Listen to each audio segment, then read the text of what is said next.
कर्नाटका की राजधानी बेंगलुरु जल संकट के दौर से गुजर रही है। देश की आईटी राजधानी कहे जाने वाले शहर में लोग पानी की बूंद बूंद को तरस रहे हैं।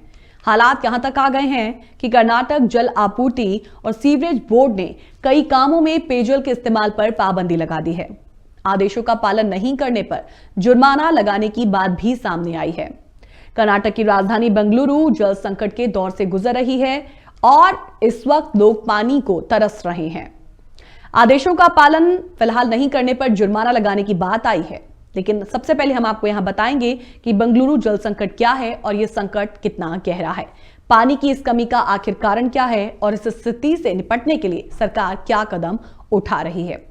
सबसे पहले बता दें कि बेंगलुरु जल संकट क्या है। देखिए, मेगा सिटी बेंगलुरु इस समय भीषण जल संकट के दौर से गुजर रहा है। अब हालात इतने खराब हो गए हैं कि कर्नाटक जल आपूर्ति और सीवरेज बोर्ड ने कई कामों में पीने के पानी के उपयोग पर प्रतिबंध लगा दिया है। कर्नाटक जल आपूर्ति और सीवरेज बोर्ड ने कार धोने, बागबानी, निर्माण, पानी के फव्वारे और सड़क निर्माण और रखरखाव के लिए पीने के पानी के उपयोग पर बैन लगा दिया है। चेतावनी है कि अगर आदेश का उल्लंघन किया गया तो 5,000 का जुर्माना लगाया जाएगा। शहर की सड़कों पर दिन रात टैंकर दौड़ रहे हैं। निजी जल टैंकर सेवाओं का कहना है कि वो पानी की मांग को पूरा नहीं कर पा रहे और पानी के इन टैंकरों की कीमत पहले 400 से 600 रुपए होती थी, अब 800 2000 तक पहुंच गई है। आपूर्तिकर्ता बताते हैं कि स्थानीय जल सोर्सेस के सूखने की वजह से उन्हें दूर दराज इलाकों में पानी लाना पड़ता है। अब आइए दूसरा हम समझते हैं कि बेंगलुरु का जल संकट आखिर कितना गहरा है। देखिए, इस वक्त शहर में लोगों की आम जिंदगी प्रभावित हो रही है। बेंगलुरु जल आपूर्ति और सीवरेज बोर्ड के अनुसार बेंगलुरु के बाहरी इलाकों के लोग ज्यादा संघर्ष कर रहे हैं। ये वो इलाके हैं जहां कावेरी नदी से पाइप से पानी की आपूर्ति नहीं होती। गर्मी के आने से पहले ही शहर में जल संकट गहरा गया है। कुछ इलाकों में हालात इतने खराब हो गए हैं कि यहां के कोचिंग सेंटर्स और स्कूल अपने बच्चों से घर पर ही रहकर क्लास लेने के लिए बोल रहे हैं। बता दें कि पिछले दिनों बेंगलुरु के विजयनगर में स्थित एक कोचिंग सेंटर ने अपने छात्रों को 1 सप्ताह के लिए आपातकाल के कारण ऑनलाइन क्लासेस लेने के लिए कहा। वहीं शहर के बन्नेर घट्टा रोड पर एक स्कूल बंद हो गया है। स्कूल प्रशासन ने छात्रों को वर्चुअल कक्षाओं में भाग लेने के लिए कहा है। बेंगलुरु में बिगड़ते हालात इस बात से अंदाजा लगाया जा सकता है कि कुमार कृपा रोड पर कर्नाटक के मुख्यमंत्री सिद्धरमैया के कार्यालय के अंदर पानी के टैंकर देखे गए हैं।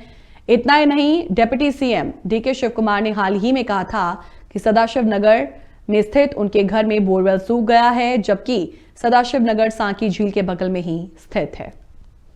तो इस तरीके से बेंगलुरु का जल संकट गहराया हुआ है। अब देखिए, कारण भी आपने जाने हैं। अगर हम थोड़ा सा इसको ब्रीफ करें तो बता दें कि जल संकट का एक कारण पिछले साल कम बारिश होना है। भारतीय मौसम विभाग ने कम बारिश के लिए अल नीनो असर को जिम्मेदार ठहराया है। पर्याप्त बारिश नहीं होने से कावेरी नदी का जल स्तर गिर गया है और इस कमी का असर सिर्फ पीने के पानी पर ही नहीं पड़ता बल्कि सिंचाई पर भी पड़ रहा है। इसके अलावा हाल ही के महीनों में बारिश की कमी के कारण बेंगलुरु में बोरवेल सूख रहे हैं। दक्षिणी भारत के राज्यों में फरवरी में बिल्कुल भी बारिश नहीं हुई और बढ़ते तापमान के कारण बेंगलुरु के लोगों को गंभीर जल संकट का सामना करना पड़ रहा है।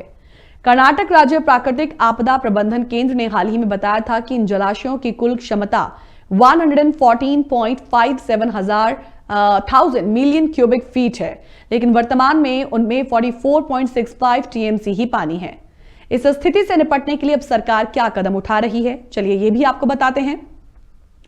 कर्नाटक के मुख्यमंत्री सिद्धरमैया कहते हैं कि राज्य के 136 तालुकों में से 123 तालुकों को सूखा प्रभावित घोषित किया गया है और 109 गंभीर रूप से प्रभावित हैं। सरकार ने पानी की समस्या को दूर करने के लिए तालुक स्तर के नियंत्रण कक्ष और हेल्पलाइन स्थापित करने का भी निर्णय लिया है। क्षेत्र के विधायक के नेतृत्व में तालुक स्तर की टास्क फोर्स को पानी की आपूर्ति और मवेशियों के लिए चारे की पर्याप्त आपूर्ति सुनिश्चित करने के लिए स्थापित किया गया है। उधर बेंगलुरु विकास के प्रभारी डिप्टी सीएम शिव कुमार ने भी शहर में पानी की मांग को पूरा करने के लिए निजी टैंकर्स और निजी बोरवेल को लेने की घोषणा की है। यहां तक कि दूध के टैंकरों का भी पानी की आपूर्ति के लिए इस्तेमाल किया जा सकता है। इस तरीके के आदेश दिए गए हैं। सरकार प्रति टैंकर पानी की दर तय करने पर भी फिलहाल विचार कर रही है। लेकिन इस तरीके की पानी की किल्लत वाकई चिंता का विषय है, क्योंकि इसको लेकर लगातार जो है वो यूएन या फिर कहें जो बड़ी संस्थाएं हैं वो कई देशों को आगाह कर चुकी हैं, क्योंकि कई देशों में स्थिति इस तरीके की है कि पानी का जो एक लेवल है वो काफी नीचे जा चुका है, जिसकी वजह से देश के कुछ राज्यों में, दुनिया के कई देशों में इस तरीके की जो स्थिति है वो बन रही है, जो कि एक बड़ी चिंता का विषय है। फिलहाल ये वो तमाम कोड जिन पर हमने बात की है और इसी के साथ इजाजत चाहेंगे। आज के डिकोड द कोड्स में इतना ही। नमस्कार।